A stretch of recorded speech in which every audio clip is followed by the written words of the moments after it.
எல்லாரும் கிளம்பி அருந்ததியோட காரியத்துக்காக வந்துட்டு கிளம்பி போகிறாங்க.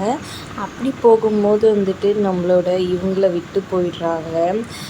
பாக்கி ஓடி போய் என்னை விட்டு போகிறீங்கன்னு சொன்னதை கண்டுக்காமல் மனோகரிக்கு தெரியும் அவங்கள விட்டுட்டு தான் போகணுன்னு முடிவு பண்ணிட்டனால வந்துட்டு கிளம்பி போயிட்டாங்க. என்னடா இது இப்படி விட்டு போயிட்டாங்களே, யாருமே இல்லையே வீட்டில் புலம்பிக்கிட்டே வெளியே உட்காந்துட்ருக்காங்க. ஒரு பக்கம் பார்த்திங்கன்னா இங்கே குப்தா வந்துட்டு தேடிக்கிட்டு வராரு நம்ம அருந்ததி பார்த்தா அவங்க ரூமில் தூங்கிட்டு இருக்காங்க. அப்புறம் எதுக்கு இப்படி டிஸ்டர்ப் பண்ணுறீங்க, என் ஹஸ்பண்ட் என் மேலே கை போட்டு தூங்கிட்டு இருக்காரு, இப்படி டிஸ்டர்ப் பண்ணுறீங்க, அவர் எழுந்துட மாட்டாரான்னு சொல்லி கேட்குறாங்க.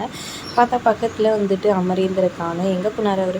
அவங்க எல்லாம் எப்படியோ வந்துட்டு உன்னோட காரியத்துக்காக கிளம்பிட்டாங்கம்மா அப்படின்னு சொல்கிறாங்க. நம்மளும் அங்கே போகலான்னு சொல்ல, நீ அங்கே போனால் ரொம்பவே கஷ்டப்படுவேன், இவ்வளோ நாள் வாழ்ந்த வாழ்க்கை வேஸ்ட்டுன்னு நினச்சி ஃபீல் பண்ணுவேன் அப்படின்னு சொல்கிறாங்க. ஆனாலும் என்னோடய குடும்பத்தோட கடைசியாக நான் செலவு பண்ணுற டைம் அங்கே நான் இருக்குன்னு நினைக்கிறேன், ப்ளீஸ் குப்தா போகலாம் அப்படின்னு சொல்கிறாங்க. சரி ஓகே அப்படின்னு சொல்லிடுறாங்க.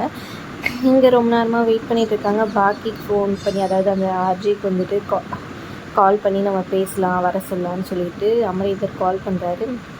சொல்லுங்கள் சார்ன்னு சொல்கிறாங்க. இன்றைக்கி கொஞ்சம் வெயிட் பண்ண முடியுமா ப்ளீஸ், எங்கள் வீட்டுக்கு லஞ்சுக்கு வரீங்களான்னு கேட்குறீங்க. இல்லை சார், நீங்கள் பாட்டு டக்குன்னு லஞ்சுக்கு வரீங்களான்னு கேட்குறீங்கன்னு சொல்ல, இல்லை தப்பாக எதுவும் எடுத்துக்காதீங்க, ஒரு முக்கியமான விஷயம்னு சொல்கிறாங்க. நான் இங்கே வேலைக்கு சேர்த்துட்டேன் சார், அங்கேயும் முக்கியமான காரியம், அது உங்கள்கிட்ட சொல்ல முடியாது, ஆனால் கண்டிப்பாக நான் இங்கே இருந்தாகணும், இன்றைக்கி வரவே முடியாது, நாளைக்கு வேணால் பார்க்கலாம். இல்லை நீங்கள் இன்றைக்கி தான் வரணும் அப்படின்னு நான் சொல்ல, சாரி சார் என்னால் முடியாதுன்னு சொல்லிட்டு ஃபோனை வச்சுடுறாங்க. அதுக்கப்புறம் அமரேந்தர் அவங்க அம்மா கிட்ட சொல்லிட்டு இருக்காங்க, அருந்ததிக்கு தெரிஞ்சவங்க தான், அவங்க ரொம்ப க்ளோஸ் போல் இருக்குது அருந்ததிக்கு. அப்போ நீ சொல்லிட்டு வேண்டேன்னா அருந்ததி இது மாதிரி இதுவாயிட்டான்னு சொல்லிட்டு, இல்லை அவங்க எப்படி எடுத்துப்பாங்களோ தெரியல, அதனால தான் நேரில் சொல்லலான்னு நினச்சேன், ஆனால் அவங்க வர முடியலன்னு சொல்லிட்டாங்க. சரி வீடு இன்னொரு நாளைக்கு வர சொல்லி அவங்கக்கிட்ட பேசிக்கலாம் அப்படின்ற மாதிரி சொல்லிடுறாங்க அவங்க அம்மா. அதுக்கப்புறம் இங்கே இவங்க வந்துட்டு பாக்கி வந்து ரொம்ப நேரம் வெயிட் பண்ணிட்டு உள்ளே போகிறாங்க.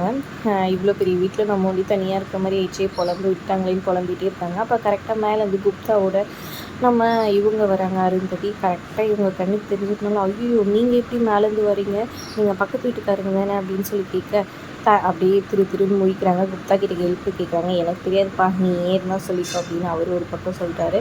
உடனே வந்துட்டு, இல்லை நான் வந்துட்டு காரியத்துக்காக வந்து என்னையும் கூப்பிட்டுருந்தாங்க, அவங்க வந்து உன்னை விட்டுட்டு போயிட்டு தான் சொன்னாங்க, அதான் நான் வந்து உன்னை பார்த்துட்டு போகலாம், அது மட்டும் இல்லாமல் ஏதோ பொருள் விட்டு போயிட்டாங்க, நான் தேடு என்ன பொருள் அப்படின்னு சொல்லி கேட்க, அதுதான் தேடிட்டு இருந்தேன், அது கிடைக்கல, சரி நான் கிளம்புறேன் அப்படின்னு சொல்லிட்டு நைஸாக எஸ்கேப் ஆகிடுறாங்க. ஏதோ சொல்லி சமாளிச்சுக்கிட்டு ஒரு பக்கம் இங்கே பார்த்திங்கன்னா போயிட்டு நதிக்கரையில் குளிச்சுட்டு வராங்க 2 பசங்க அமரேந்தர் எல்லாருமே. குளிச்சுட்டு வந்துட்டு இதுவும் ஸ்டார்ட் பண்ணலான்ற நேரத்தில் வந்துட்டு இல்லாமல் போயிட்டு ஃபோட்டோ அருந்ததியோட ஃபோட்டோ ஒய்ஃபோட ஃபோட்டோ கேட்டாங்க, எடுத்துகிட்டு வரல, இந்த மாதிரி மனோகரி அம்மா தான் எடுத்து வைக்கிறேன்னு சொன்னாங்கன்னு சொல்ல, மனோகரி வந்துட்டு இந்த மாதிரி நான் வேலைக்காரிக்கிட்ட சொன்னேன், அவள் மறந்துட்டு இருக்கா அப்படின்ற மாதிரி சொல்ல, நீ தானே இந்த பொறுப்பு எடுத்துக்கினேன், நீ ரொம்ப தப்பு பண்ணிட்டேன்னு சொல்லிட்டு அமரேந்தர் கோவமாக திட்டிகிட்டு இருக்கிறாரு. இதனால் கொஞ்சம் கடுப்பாயிடுறாங்க ஒரு பக்கம் நம்ம மனோகரி. அப்புறம் இப்போ என்ன பண்ணலாம், போயிட்டு வரதுக்கே 1 மணி நேரம் ஆகிடுமே, அதுக்குள்ளே நல்ல நேரம் முடிஞ்சிடுமேன்னு சொல்கிறாங்க. சரி எனக்கு ஒரு ஐடியா தோணுது சார், வீட்டில் தான் அந்த பாக்கி பொண்ணு இருக்குது, அதாவது கேர்டேக்கர் இருக்காங்க, அவங்கள எடுத்துகிட்டு வர சொல்லலான்னு சொல்ல, ஆமாம்ல சரியான ஐடியா, சரி ஃபோன் பண்ணி சொல்லுங்கன்னு சொல்கிறாங்க.